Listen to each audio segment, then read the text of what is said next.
Okay, Bismillahirrahmanirrahim. For this video, I will continue our solution for redundant structure number one. For redundant structure number one, because our redundant force we choose dx. That's why for this redundant structure, we apply 1 kilonewton at d in x direction.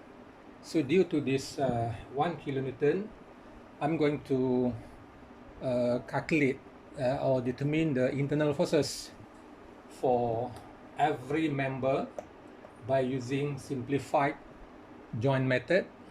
As usual, before we start, first we will calculate the reaction first, reaction at A and reaction at D.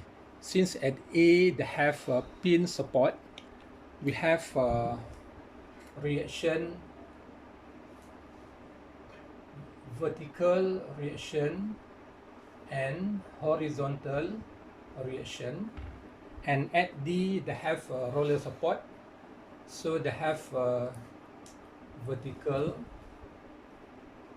reaction. So to calculate the reaction, let we consider moment at D. When we consider moment at D, so AY equal to 0. And when your AY equal to 0, it means your DY also equal to 0. And for AX, this force balanced by applied 1 kilonewton, so AX equal to 1. This is how we determine the reaction at A and D. Next, we will analyze the internal forces at every joint, because this is a joint method. So we start as we discussed for the previous primary structure. We will start at B, because at B they have least number of unknown.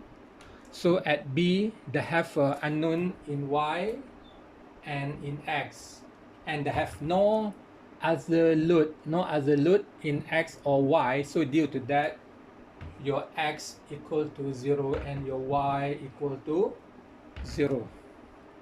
And when we move to A, at A they have an unknown in X, and for this inclined member, X and Y.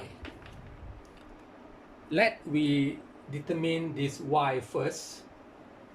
So this Y balanced by this force Y. So since this Y equal to 0, it means this Y equal to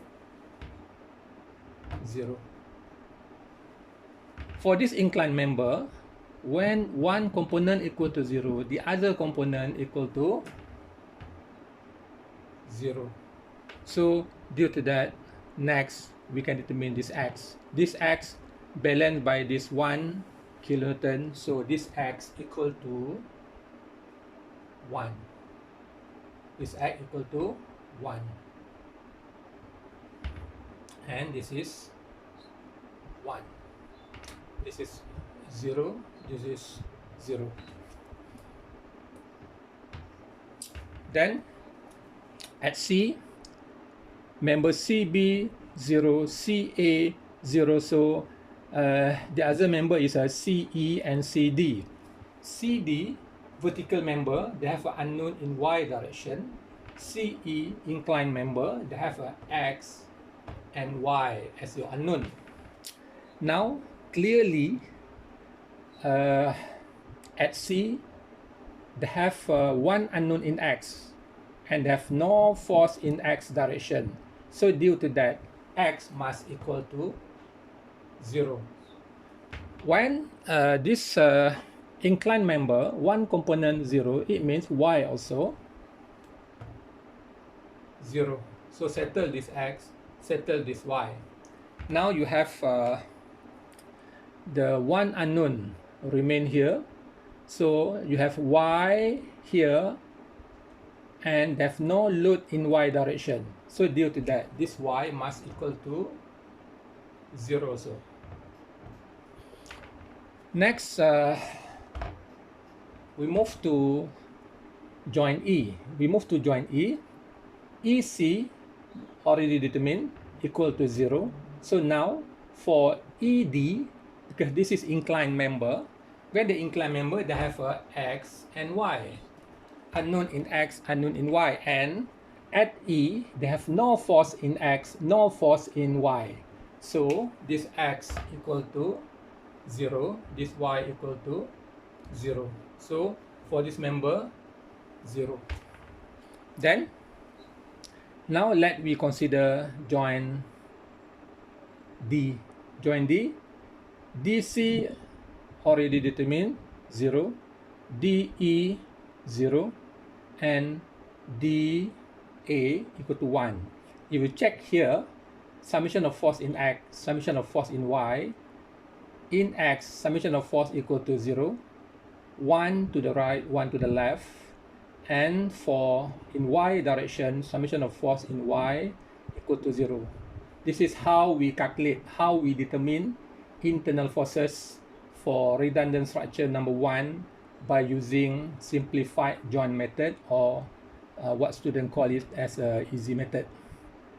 Thank you. Assalamualaikum.